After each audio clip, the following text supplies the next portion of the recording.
گرفتی کەمی سیولە و نەختینە بۆ هەر حکوومەتێک ئاساییە، بەڵام بۆ حکوومەتێکی وەکو عێراق کە نەوتە فرۆش و ئێستاش لە راپۆرتەکە ئاماژەمان پێکرد زیادبوونی فرۆشتنی نۆت لەلایەن وڵاتانەوە وای کردووە کە ئەم هەڕەشە ڕوبەڕووی عێراق ببێتەوە. جا با زیاتر گفتوگۆ لەسەر ئەم بابەتە بکەین کە کەمبوونەوەی نەختینەوەی لە عێراق بزانین ئەم بابەتە بابەتێکی سیاسیە یاخود بابەتێکی ئابوووریە. لەگەڵ میوانمان دکتۆر خەلیل غازی ئەندامی لیژنەی دالایی پەرلەمانی عێراق لە دهۆکەوە میوانمانە دەست بە گفتوگۆەکەین. دکتۆرم کاتت باش، پرسی نەبوونی نەختینە لە عێراق پرسێکی ڕاستەقینەی داراییە یان پاساوە یان سیاسیە؟ ئایا بۆ عێراق ئەشێکە بڵێن نەختینە و سیولەم نەماوە؟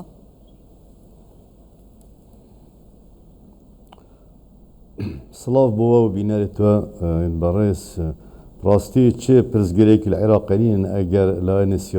لایەنێکی سیاسیژی گەل نەوێتی ئیلا فاکتەرێکی سیاسی دیفڕایە. عێراق دەولەتێکە وەکو بێژن بیرۆقراتیە هەیکەلی حکومەتێک گەلێکی مازم بووی حکومەتێکە بارێوێ گران بارێخۆ گەلێکی گران کریش بەر سیاسەتێت وەکو بێژن پۆپۆلیست یان شەعبەوی دامەزراندنا وان انفاقك زيادة سر تايبت اجهزة امني وكو حشد ودفاعي وداخلية كو كوجمكي مازني باري بس بو موچتواتشن وارا بتريش واجي تينا بكارينا بو برجواندين سياسي راستي بابت سيولي بابت هبونا كاش باري كاش بو حكمتي يعني از قالك زحمت بينم حكمت روجانا نزكي 600 مليون دولارات فلوشتن بنك مركزي وبحث كمينة سيوليب كتن أبا براستي يعني برزقريكا كا تشيكيريا هل بتا فاكتوريت هين كو سيولي كيمت كان باش أو فاكتورات بوش بركو روجانا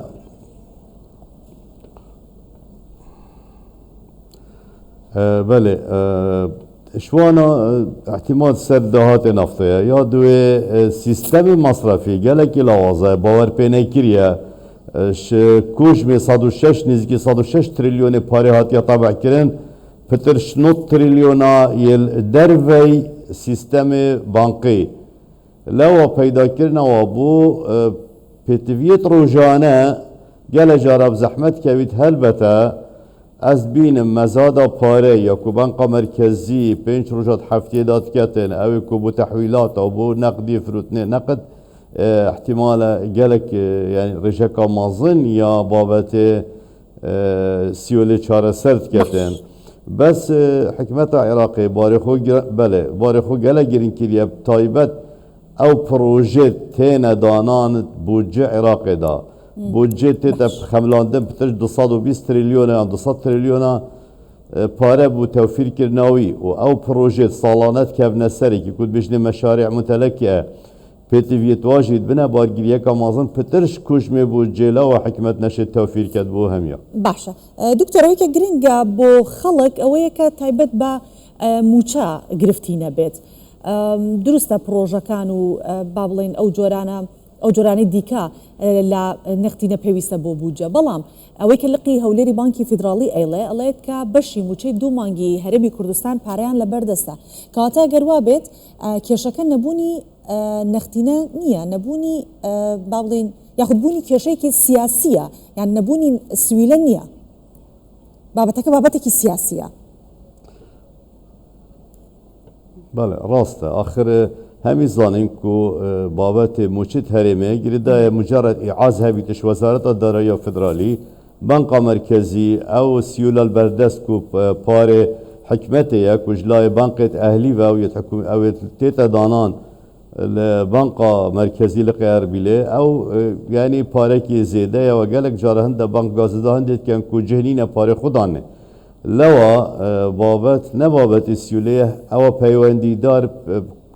موچت هرما کردستانه و دیسان موچت همی دام و دزگهندی حکمت فدرال چه روژا یک روژی گیرو نبوینه تنه موچن فرمانبرین هرمه بردوام ده نزیک بین کو بیشن ده هتا صرف کرن ده بینی هنده هیجت و هنده بهانه پیدا کرن بو هنده کو گیرو کن. باشه دکتور عراق نزیکی 3 تریلیون و 500 میلیارد دینار لراسپاردهی باجی کۆمپانیەکان بۆ تەواوکردنی موچە ڕاکێشاوە. ئایا ئەوە پاساوە بۆ دواخستنی شایستەدارایەکانی هەرێمی کوردستان؟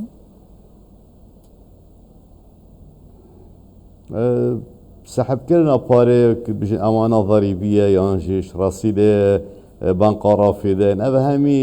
دلیل زەعیفیا لاوازیە حکومەتێ یانژی حکومەتە اتحادی چتا ڕێکیش خراپ ساناهیتر بۆ نمونە نزیکی 4 تریلیۆن دینارە پارێ حکومەتێ یە ضرائبە یلدەف شەریکاتێت نفتی ئەوێت کورد بژین جەولات تەراخیص ئەvە پترش 10 ساڵایە ئەو پارەژێ نەهاتیە وەرگرتن ji ber ku şerîkata nifûzê heye li Iraqê eger ew pare bêtin hikûmeta Iraqê ne mihtacî bû çi ne emana ضرîbiye we ne rasîdê banka rafîdeyên seheb ketin. باشە دکتۆر ئەوەی کە بە زۆری حکوومەتەکان ڕوبەڕووی ئەبنەوە کورتهێنانی داهاتە نەک کەمبوونی نەختینە بۆ نمونە ئێستا عێراق بۆ دامینکردنی موچەی فەرمانبەرانی بە ڕێژەی 108 پشتی بە داهاتی نەوت ئەبەستێت نرخی نەوتیش لە بازاڕەکانی جیهان داوەزێ پێشبینیەکان ساڵی داهات و دۆخی دارای عێراق خراپتر ببێت؟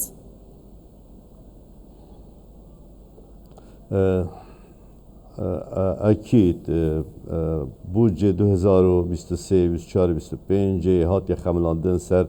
بهای نفتەیە کوش $7 کمتر نەبیت ئەنگو سەر $7 هاتین و کە بهای ئۆپێکیش نزیکی $6 ئەوژی بلند و دزم بیتن ئەنکو ئەگەر بوو جا بهێت بێتە دانان ئەکید ئەگەر سعر وی چەندی بیت یا بەرمیلە نفتە دێش $5 خەملاندن لەو ما دەبینێ کو ئەو $20 دیە فەرقی ئەوژی دەبێتە عەجز تبیا سەر حسابە پروژە و مەصاریفت حکومەتێ بتن لاوازیە حکومەتێ هەبوونە ڕێژەکە مازن یا گەندەلیێ داهات مؤسساتت حکومی ناگەهتە خەزینێ واش بەر هەندێژی ئارێشێن سیولێ هەندە جارە پەیداد من هەلبەتە من قەنەعەتەکە زۆر vê چەندێنینە ku سیولە ئارێشەکە مازن بیتن. باشە دکتۆر دەستەکانت خۆش بێ سپاس دەکەین دکتۆر خەلیل غازی ئەندامی لەژنەی دارایی پەرلەمانی عێراق لەگەڵمان بوویت وەڵامدەری پرسیارەکان بووی سپاس بۆ ئامادەبوونێت.